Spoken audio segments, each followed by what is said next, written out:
We're back. We're live. Hello. It's been a while, but we're back. We're live.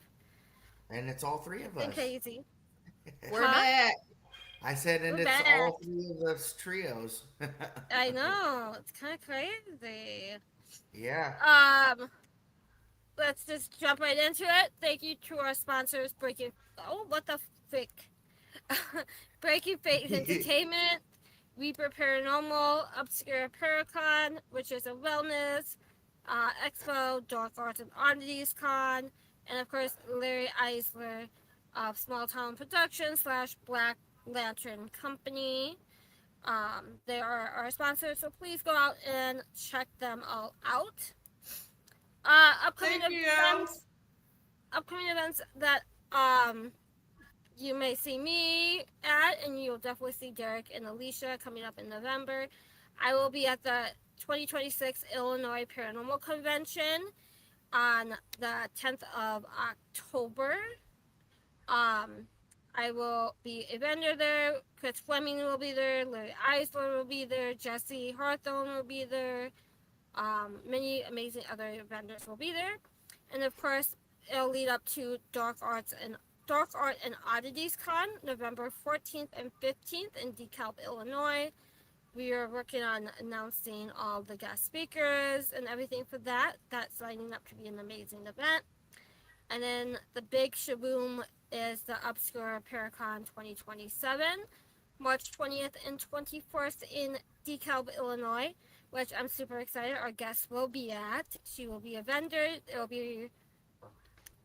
I'm gonna have to get her up there earlier than Friday so we can hang out and cause trouble up in DeKalb. But it is a fantastic event. This is our second year next year, and we are looking forward to an amazing lineup. We have Sam Beltresis, we have Dave Schrader, Vince Keelan will be there, and many other amazing people to be announced soon.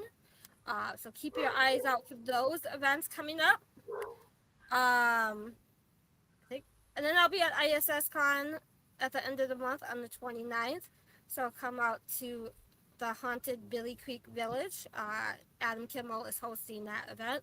It is $20 to get in for the day. It is vendors, exploring Billy Creek ISS, and then all the amazing raffles, and then the night parties that get a little crazy, but we love it.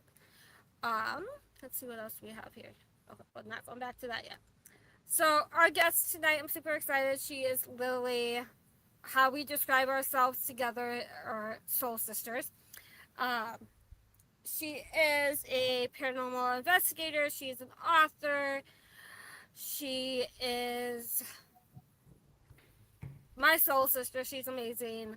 So let's bring her up. It is Heather. There we go. Hey. Hey, Heather. How are y'all? Good. Tired. Good. But good. Good, Good good. tired. I'm glad to Good. be here. My computer's being stupid. Hold on a second. So Heather, tell everyone a little about yourself. What got you into the paranormal and all that fun jazz? That you were from Louisiana, so you were from Mhm. a creepy haunted state. Absolutely. Yeah. I mean, growing up in this area, Who has an echo? is there some echo on y'all end? It's coming Yeah. from your end. Oh, let's see. Gotta love technology. Yes, of course. Is that better? Yes. Okay, got it. Nope. It's back. It's still up. Nope. Echo, echo, echo. Can you hear me now? Can you hear me now? Can you hear me now?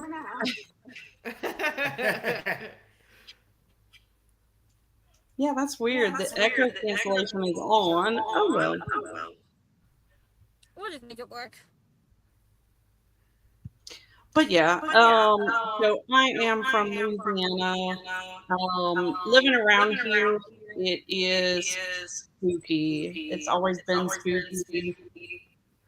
But growing up, I was Southern Baptist. We didn't really believe in.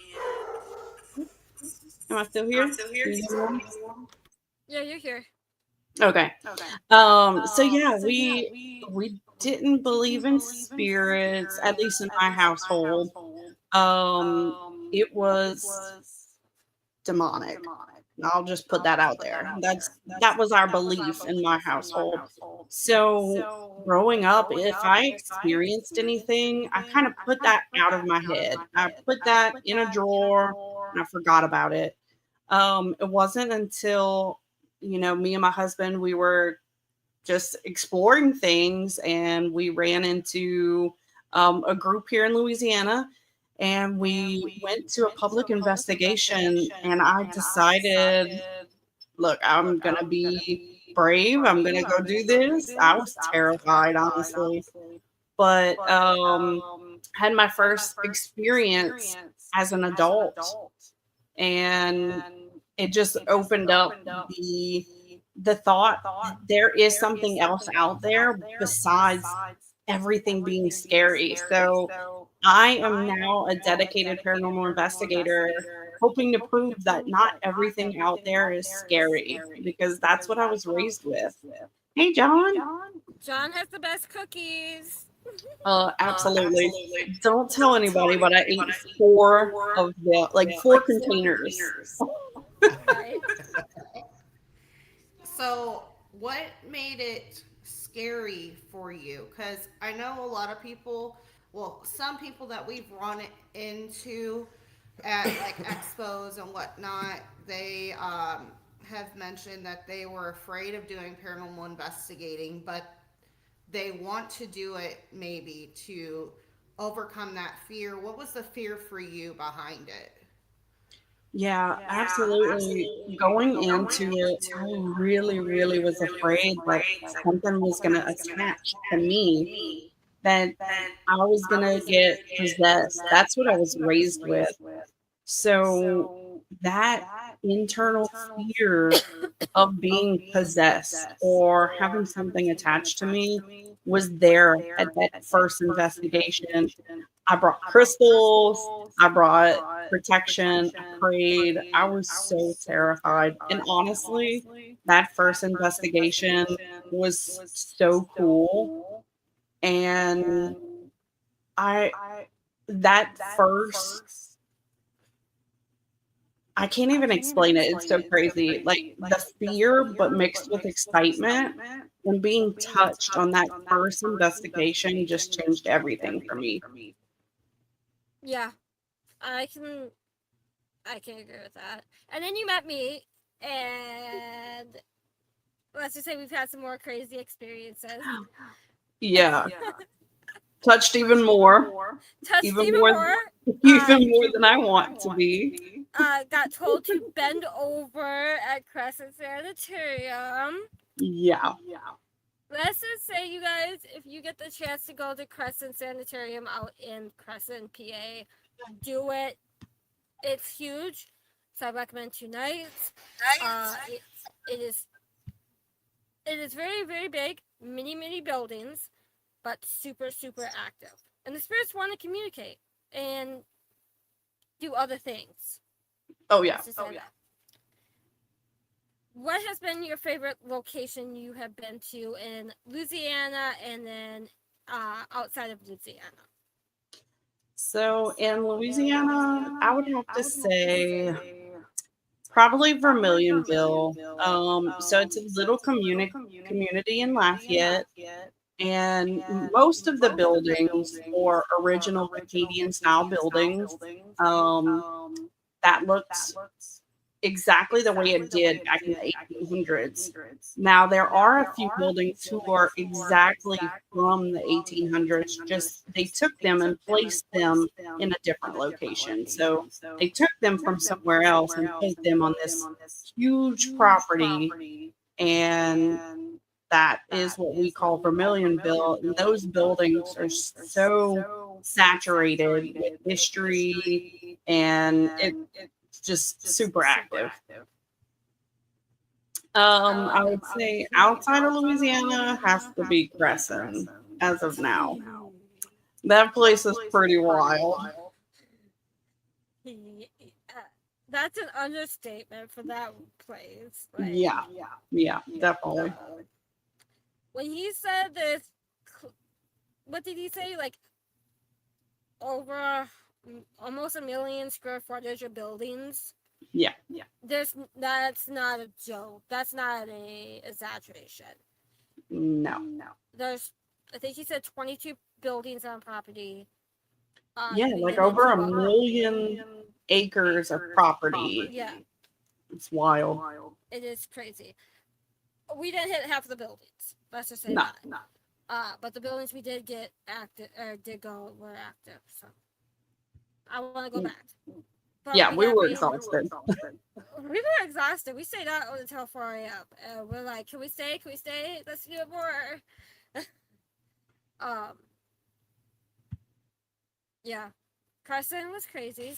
Me and Heather just spent literally 8 days together last month, and we hit up 5 haunted locations plus Gettysburg. Now, Cashtown, We had some fun. I haven't been able to look over my audio yet from Cashtown. I was sleeping while recording, so I'm kind of scared to see what I caught. It's still sitting there, but here's the crazy thing, Jenny. I didn't tell you about this. Oh, My boy. phone was plugged in the the charger was plugged Yeah, it in wasn't to charging. the wall. My phone was charging before I went to bed. It only recorded 5 hours of me sleeping, and my phone was completely dead when I woke up the next morning. How do you explain that? You can't. I made sure that phone was charging before I went to sleep, and it only recorded 5 hours of myself recording, like of sleeping, and then just died. I'm baffled. Yeah, Cashtown was crazy. Yeah. Yeah. And we I mean, got activity all night. we got my new spirit box to play, and we found out a lot of things about her. Yeah. But Cashtown was amazing. We stayed in the most haunted room. Yeah. I miss Willow. I'll go get her for you. You should. Okay, Derek and Alicia asked a question. I'm gonna run up and get Willow so we can introduce her to the Unturned Pages crowd. Is Willow the vent box that she named Willow? Yeah, it is. Oh, okay. I'm just tired, so I'm trying to keep up. I'm like spacing out. So Willow, it looked like a shrunken head. Is that right? A shrunken head. It does look like a shrunken head. So this was at Cashtown Inn She's gonna go get her. Yeah, she's gonna go that get you Willow. got But communication with the vent Willow. box was answering our questions as if it was Willow responding. So we were talking, and like we were asking, "Are you a spirit from Penhurst?" Because it was made with Penhurst wood, or there is Penhurst wood in it. We asked, "Is it a spirit from Penhurst?" And it said yes. Do you like the name Willow? And it said yes. And I think we got Willow from the piece of willow. I think it's willow bark. Jenny will be able to answer it. Answer that. I think it's willow bark that was with it. And if you make a wish on the willow bark, the wish will come true. So we thought, hey, maybe her name's Willow. And yeah, confirmed it. Nice. That's pretty cool. That is cool. Yeah. So what is the kind of activity at Cashtown Inn? Yeah, so that night, I mean, we set up a tripwire around the couch I was sleeping on. There's Willow. Hi. The tripwire was set around me and towards the bed that Jenny and Bonnie were sleeping in. That kept going off. We had, look at that weird looking head.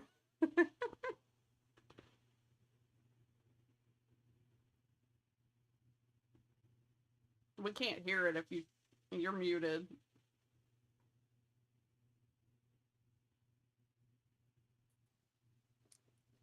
Hold on. It sounds so cool.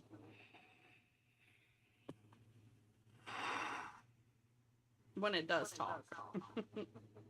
She's sleeping. And the eyes, we found out that the eyes follow you. When you turn it, the eyes move. It's so crazy. That's creepy. Yeah. Yeah. Yeah. There's a 14-year-old girl attached to this Yeah. from Penhurst. Yeah. How did we come up with the name Willow? It was because of the willow bark? That was Yeah, it was from the willow bark. Yeah. And we asked her if her name was really Willow, and she said yes. Yeah, she liked the name Willow, so we went with it. We have joint custody. I'm step parent. That's like us with Felix. Yeah, I know, right? Yeah. So the activity continued. So we had the tripwire. We had the music box. We set out. We had 2 laser grids, which halfway through, both laser grids died. But we had the dead bell, a few REM pods we kept out, and I mean, throughout the entire night, just constant equipment going off left and right throughout the entire room. And it was spread out, like one half was the bed and then the other half was like the living area where I was sleeping on the couch, and just everywhere. It was crazy. I heard footsteps. I thought Jenny and them were trying to play a prank on me, but they were sleeping because I could hear them snoring. Oh, you short talk. Oh yeah. Yeah, that place is definitely active. Yeah. Like, that place is creepy. Yeah, I would love to go back again, but this time like do a full investigation because I want to go in the basement. Mhm. Yeah, definitely. Let's talk about your books. So let's talk about the first one that you wrote. Yeah. So that is Devereaux House, and I can read the back of the book just to give a little insight. This was an idea I had for several years, but I never thought that I would be someone that could write a book. My mom wrote poems growing up. She published one, but I came from such a small town, I didn't think it was possible. I was told growing up that I wasn't capable of big things. So I had that stuck in my head that I was never going to be capable of anything huge. So when I finally decided to write this stuff down, because I wasn't big on journaling, I wasn't big on doing anything really artistic, I finally just started to write. I was like, let me just type it out. I have this story in my head. I would dream about it. Why not? Why not? And I did get some free time within the last year that allowed me to. And so I finally wrote it down and looked into Amazon, self-publishing, decided to go out and self-publish, and found it was actually easier than I thought it would be. So that led from this book to my children's book, which was a little bit more difficult. My children's book is illustrated. The illustrative part of it was a lot more intensive. I did get some help from Kimberly Horn. Thankfully, she is also writing a few children's books as well. And she kind of helped me through the process. So I'm eternally grateful for her. Um, that took a little bit longer to publish. And then this third one, I'm Still Here. That one I was not even thinking about writing. I'm Still Here is actually a memoir of my life. A good friend of mine told me, "You've lived 10,000 lives in the short 32 years I've been living." So they were like, you should write it you should write it down, make a book, write about it, like put it out there. And like, I was not someone who journals. Like, I thought that was silly. I bottle up all my emotions. I never really wrote about any of it. So I was like, you know what? Let's write it out. So I was going to just journal it at first, but I decided it was so good to get this out, and that maybe this will help someone who is struggling through life, who may be stuck and they don't know how they're going to survive through it. I survived through what I went through, and I'm still here. And I hope that that book that I wrote, not wanting it to be a book, but I wrote it, I hope someone picks that book up and decides, hey, I'm going to read this today, and I hope it helps them. I hope it helps them through whatever they're going through. It was a big jump for me. I cried through the process. It dredged up a lot of emotions. So I'm Still Here is a project that I didn't think I would ever do. Put it that way. But a little bit about Devereaux House. It's going to be a series of 5 books. I planned it out to where I can stretch the entire story over 5 books. I have book 1 and book 2 out already. A little bit about book 1. So this is on the back of the book. It was never meant to be inherited. Perched at the edge of the marsh and half swallowed by water, Devereaux House has stood for generations, watching, waiting, and binding itself to the women who bear its name. Its halls remember every promise made within them. Its walls hold secrets sealed in blood, ritual, and silence. For those who live in the house, learn its rules quickly. The water must be tended, the doors must remain closed at night, and some rooms are never to be entered. The price of neglect is steep, and the house is always hungry. To step inside Devereaux House is to become part of its lineage, whether you wish to or not. And once the house claims you, it does not let go. So this is going to follow the lineage of the Devereaux women, and what they have to do in order to keep this house in Louisiana standing. So yeah, if you are So the interested,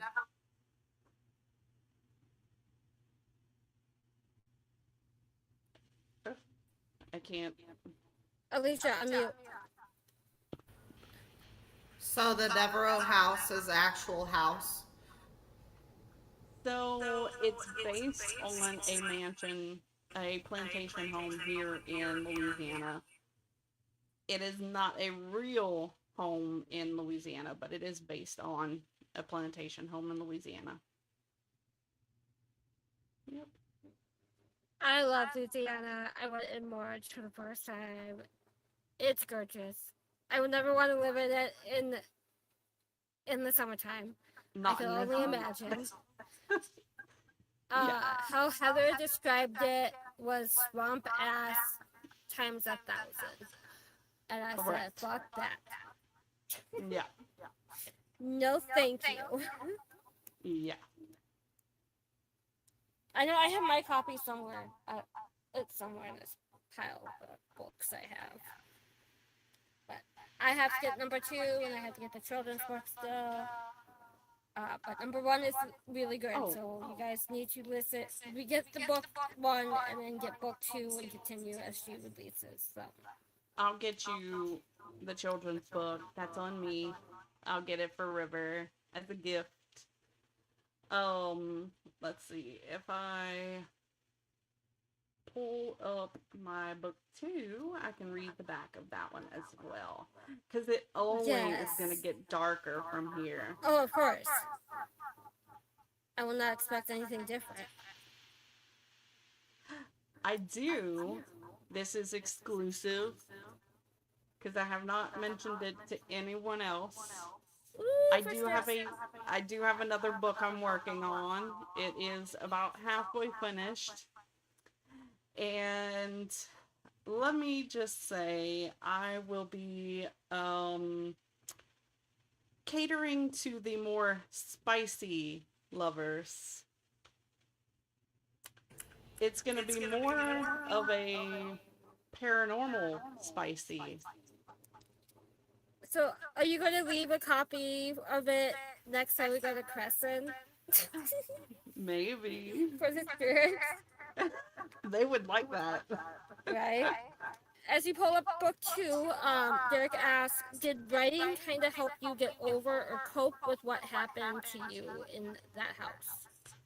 Yeah, definitely. I will say a little bit of Devereaux House and a little bit of I'm Still Here. Devereaux House helped me really connect with the paranormal and, explore more of what I experienced growing up in my own house versus I'm Still Here helped me cope with what I went through physically. And I came from an abusive home. I dealt with a lot, almost unaliving myself, just a lot. And I'm Still Here kind of helped me cope with that for sure. It helped me rehash some of the things that I was going through, a lot of internal voices that I'm dealing with still on a daily, and really come to terms with it. So, yeah.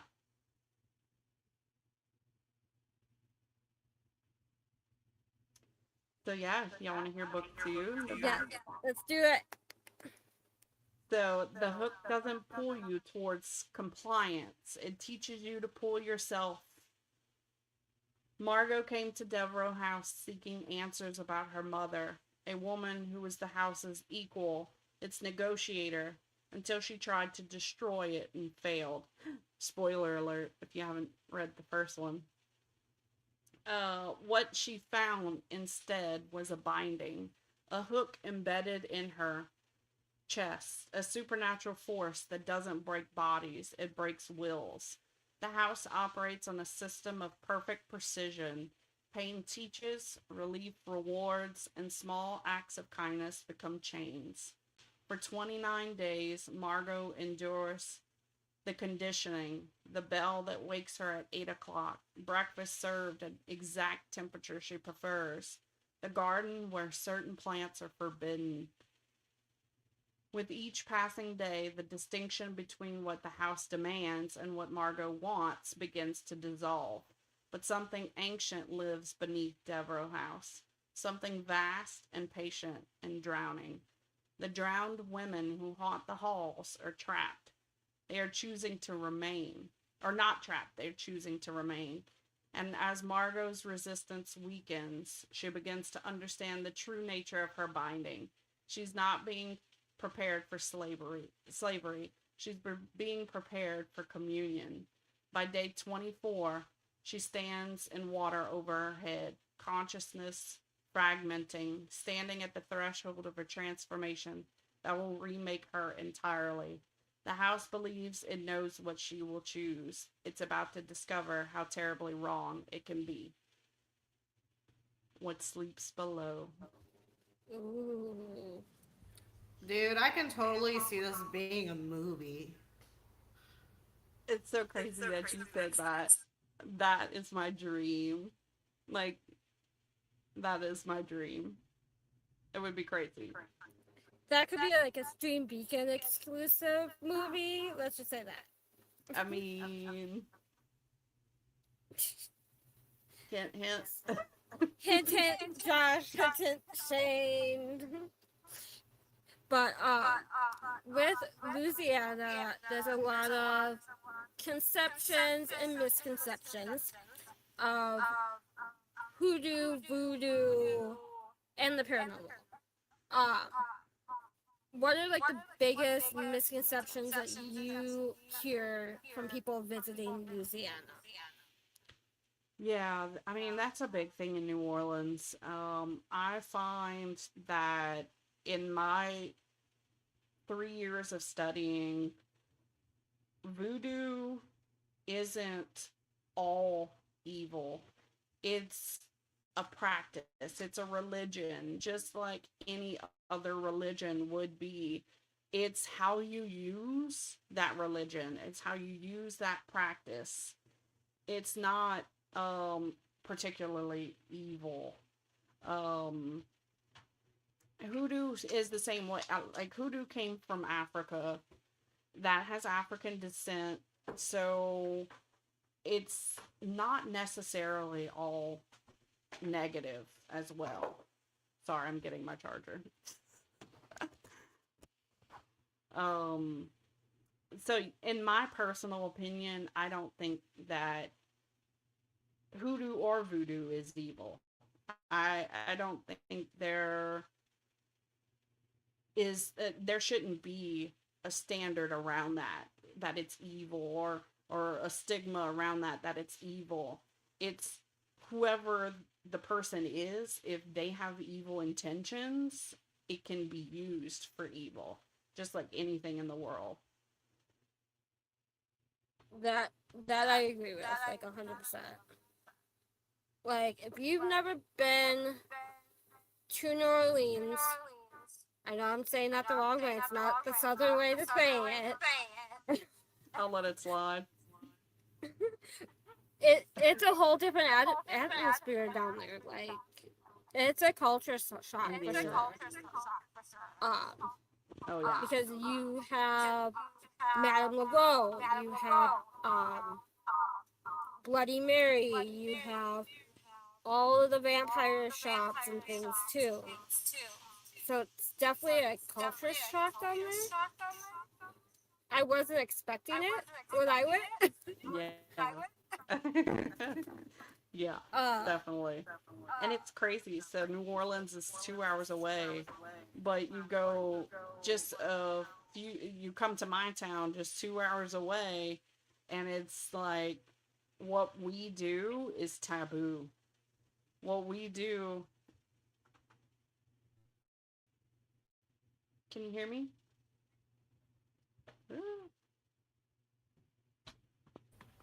Yeah, we can hear you. Okay. Sorry, it looked like it kind of is spotty on my end. But Yeah, I think we're having tech like I was issues saying, tonight. yeah, it looks like I'm having internet issues. I don't know why. But more in our area is your Southern Baptist, your heavy Catholic beliefs, and this is what we do is taboo. It's kind of looked at sideways. It's not what everyone would agree with, put it that way.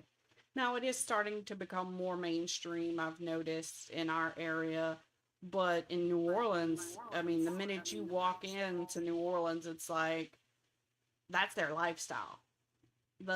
You can feel the spirits, you can walk around and see that everyone acknowledges that there are spirits and that there are otherworldly creatures here and or among us. So it's crazy.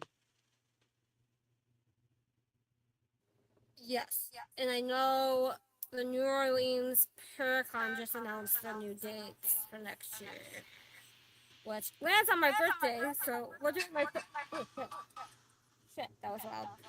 Uh, July 30th through August 1st is the second annual New Orleans Paracon down in New Orleans, not quite in the French Quarter, but right outside of the French Quarter. Oh yeah, right off the Um, canal. It yeah, couldn't be a better place that they picked. The right. Sheraton. Now, the Astor Crown is a phenomenal place. It really is. Um, but the Sheraton, the new place that they got, man, what a hookup. I truly hope that I can be a part of that event, and I hope y'all are a part of the event as well because it's going to be So huge. this is what I'm thinking. This is what I'm thinking for next year. Okay, we go to the bash. We do the bash things. Then we fly to New Orleans, party it up for a second weekend in a row, Oh yeah, I'm and then I down. go home from New Orleans. I'm good with that. Let's go. Let's go party it up. Do 2 weekends in a row. Can we handle 14 days together though? Let's I see. mean, I think so. Yes, Lily, you need to come. Derek, Alicia, you need to come to New Orleans Paracon. From what I saw from the photos, it was a crazy party this year. Yeah. It took the bash to a whole new level type of craziness, I heard. Yeah. Lily says, yes, for sure. That just means that we don't bring the kids next year to the bash since we'll be going from bash to New Orleans. I mean, But we would like New Orleans, so maybe we could. and you'll have a place to stay. True that. It's a few hours away. We just all get in the car and go. All right. Come on down. Alicia, you've been quiet. Ask your questions. I know you have some. They're all like hung over there. So, I was going to ask you, can you kind of talk about the experiences, paranormal wise, that you had when you were growing up? Yeah, definitely. So I heard things. I saw shadows growing up. The real, like, I wouldn't say scary because I wasn't ever scared. Um, I was fearful because if I would tell my mom, she would be like, well, you don't need to talk about that. That's probably demonic. We're going to pray about it, that kind of thing. And I have a feeling she believed in spirits. It's just we were raised to not, that spirits were demonic. It was either angels or demons, that kind of thing. So I didn't really talk about it, but this one particular instance, I would go around and I would tell everyone. Um, I had a room on the far end of our house. My sisters were on the opposite side of mine, but mine was secluded, and we had a really long hallway, and theirs were on the other side by the bathroom. My room, no one would want to stay in there if I was like at a friend's house or whatever. My sisters wouldn't even stay in that room. Um, but sleeping in that room, I was fine, except one morning I woke up and I had gone to a vacation Bible school. I had painted this like little wooden cross. Um, it was like stained, but not. It was like a brown paint, honestly, but it looked stained, and it had little flower decorations on it, and I had it up on my desk by my makeup and all that. I was like 15 when this happened, and I woke up to that cross laying flat down, like face down at the foot of my bed. And so if you think about it, so I'll try to lay out my room. My desk was quite a ways away from my bed. So it would have had to fly the distance of, I'm trying to think what I could compare it to. Basically a pretty ways away, like definitely a few feet. My room wasn't terribly big, but it would have had to fly across the room for it to land face down at the foot of my bed. That kind of freaked me out.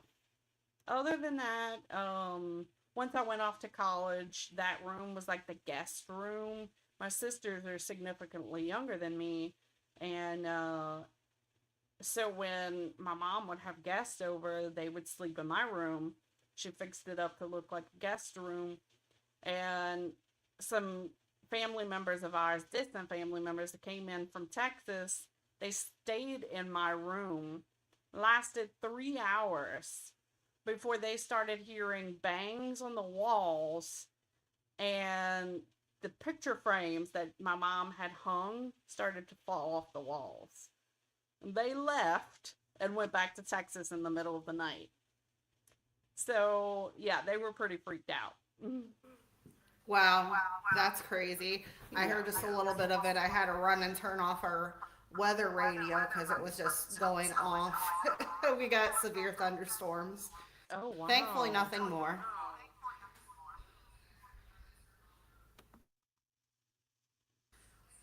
My So, mom Bonnie, asked if you had a chance, would you go back to investigate it? Investigate my childhood home.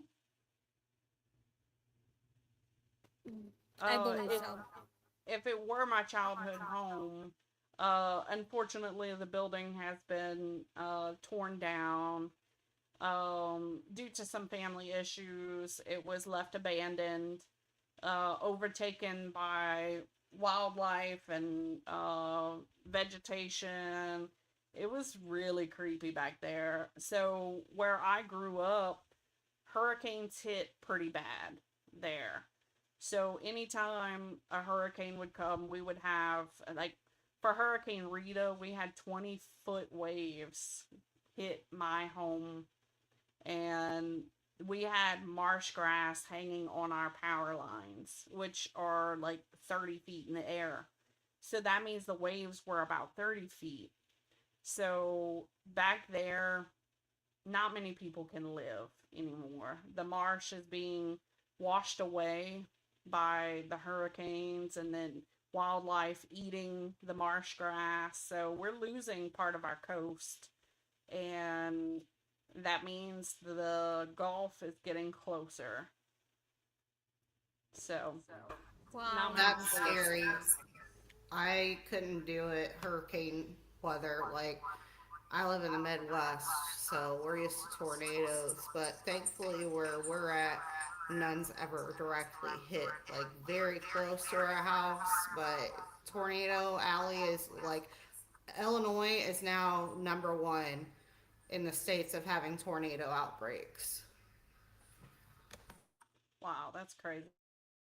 Like, I'm way more afraid of tornadoes than I am of hurricanes, which is crazy because it's essentially like a bigger tornado. But I don't know. It's something about tornadoes. They terrify me. Yeah, tornadoes scare me, but hurricanes would scare me more, I think. And funny thing is, when we were down there in March, when we were up by Duck Commander, I guess there was an earthquake that day, and I didn't feel it, so that was cool. Yeah, which doesn't happen around here. That was wild. I was like, look, Jenny's bringing an earthquake over here. You texted me that morning. I'm like, "What earthquake?" You're like, "Well, it just popped up that you guys had an earthquake up there." I'm like, "Oh, cool, we survived." Cool.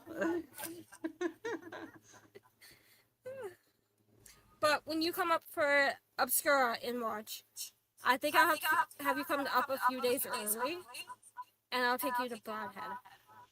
Oof, yes. It'll be cold, but it'll be fun.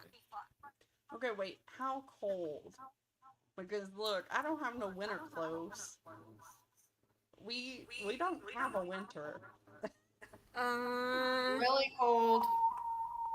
not March.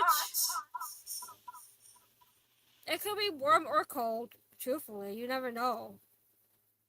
I was gonna I was gonna say, do I need to get a parka? Like, how do you dress? Probably not a parker. Maybe like just like a heavy duty, not like a parker, but a heavy jacket. Depends. Depends on what the weather is. Yeah. Cause Well, I have to keep check and watch because I'm not prepared for that. Derek, no, 30 or 40s in March. No, it was warmer than that. 30s. Oof. It was warmer than that in March. I'm gonna look it up. Hold on. At least you I asked a say we question. don't. I say we don't get winter. We had snow this past year for the first time in several years. We received snow, but it was like a day and then it melted. It turned to mush. So, what is your favorite thing about being involved in the paranormal? Ooh, it That's me. definitely That's has me. to be. It definitely has to be meeting Jenny. Um, no, I definitely love traveling, seeing different locations, being able to meet different people. But yeah, being able to travel for sure has been the most exciting part of the paranormal, being able to see different historical locations and that sort of thing. Just I love it. Do you feel gravitated towards a certain type of a location?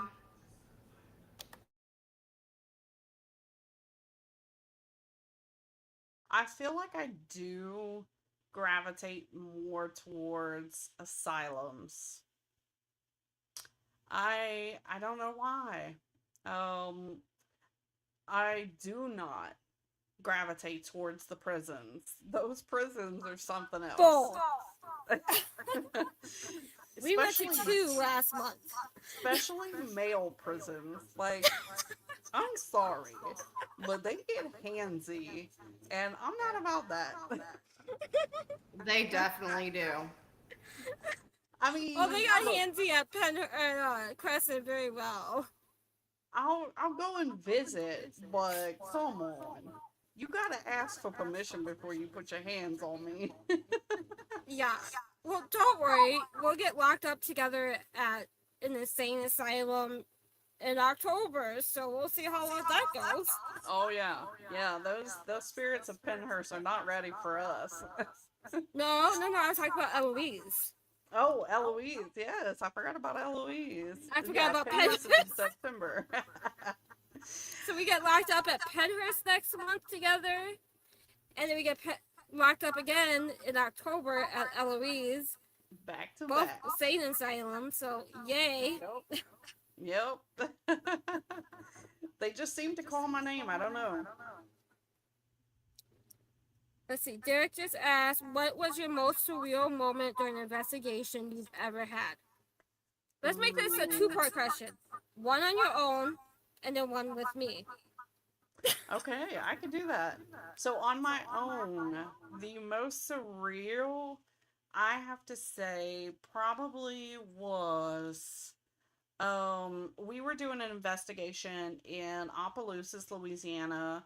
It was what is now a smoke shop, but above it, I know, right?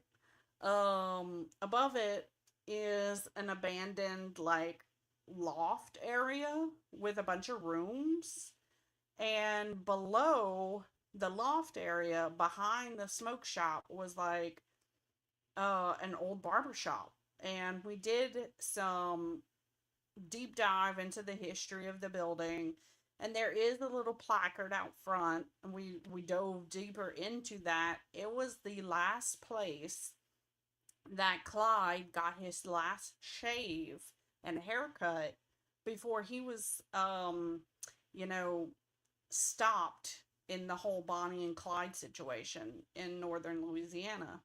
I don't know if y'all are familiar with Bonnie and Clyde. That whole situation, they went rampant throughout most of Louisiana, and then got eliminated in the northern part of Louisiana, and that place was the last place he got his hair and face shaved. But we were doing an investigation upstairs, and we were under, so someone else in the group was under Estes, and we were asking questions. It was me and my husband and a few other people, and I don't even know what the question we were asking at the moment was. But we were trying to get out of the Estes, like, can you prove to us that you hear us and that you know who we are? We had been there like 3 or 4 times, so we were frequents. The spirits probably knew us. And one of the questions led to, can you tell me something about me that you may know? And I think we were talking about it earlier downstairs. My husband mentioned he's a Scorpio. And out of the person's mouth, they said, "You are a Scorpio." And we all just stopped. We were like, wait, what? The person who was under was not in our conversation when we were talking about our zodiac signs. So she would not have known that my husband was a Scorpio. He didn't tell anybody except the 3 people we were talking to. So it was just wild. It was just a crazy chain of events. And then later on that night, in a recording and on our live IR cameras, we caught what sounded like a scream in that room. Same night that we got the response on the Estes. It was so crazy. That is crazy. Yeah. With you has to be my new friend at Crescent. When we were just asking questions, and the spirit box, I think it was a spirit box session, wasn't it? They were like, "Heather, go to room 10." Or, yeah, it was go to room 10. And I'm like, okay. So I get up. We're in the middle of cell block D. Yep. Cell block D. I go That we to don't have a room nickname 10, for. and there's like a little tiny, like 2-drawer table in the doorway. And I'm like, no, I can't. It was me, you, Susie, and 2 other women. I was like, I can't go in there. There's a table in the way. The spirit box then responds, "Oh, just bend over the table."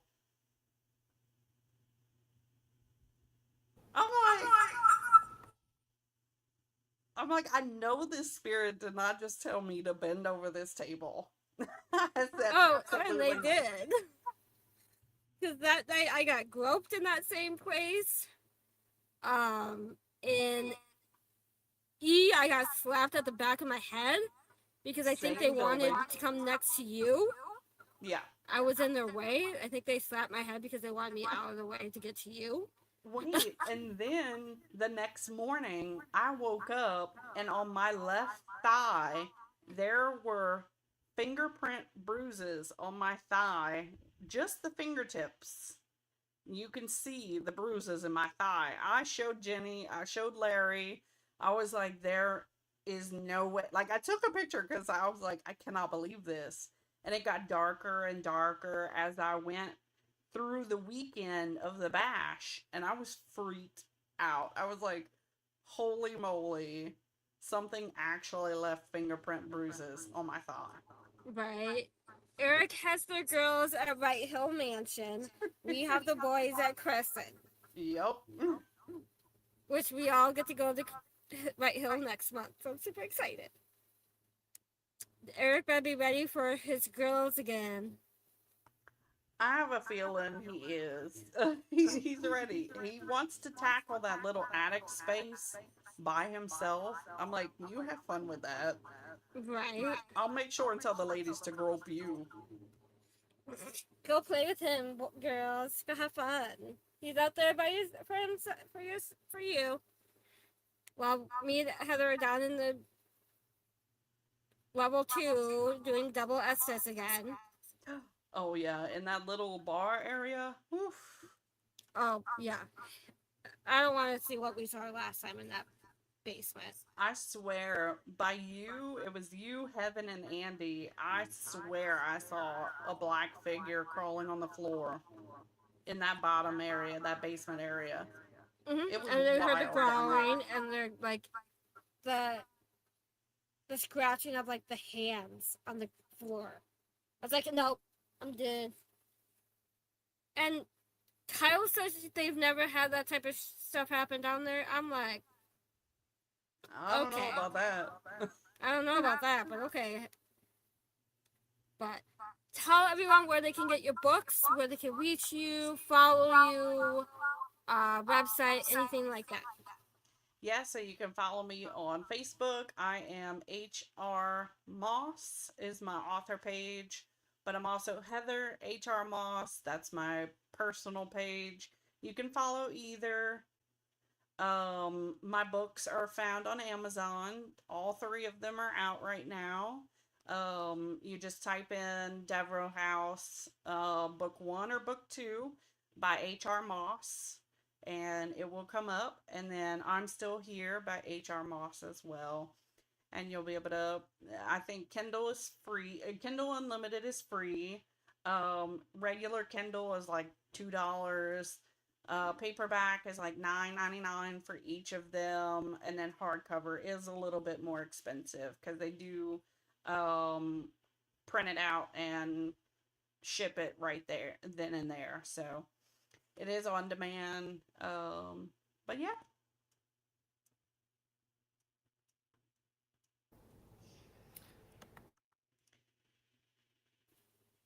Can't you find your books at the Hinsdale House too? Yes, I did send a copy of the Devereaux House to the lovely Dan with the Hinsdale House. Hopefully he has it on the shelf. So if you go to Hinsdale, you can read it while you stay the night. Yep, and I You'll hope binge read. that more haunted locations will accept my book.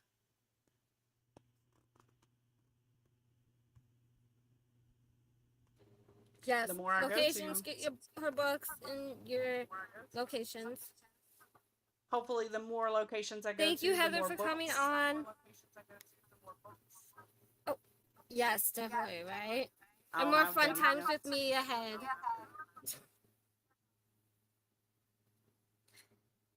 Thank you, Heather, for coming on. I can't wait to see you in, what is it, like 5 weeks? Yep. Yep.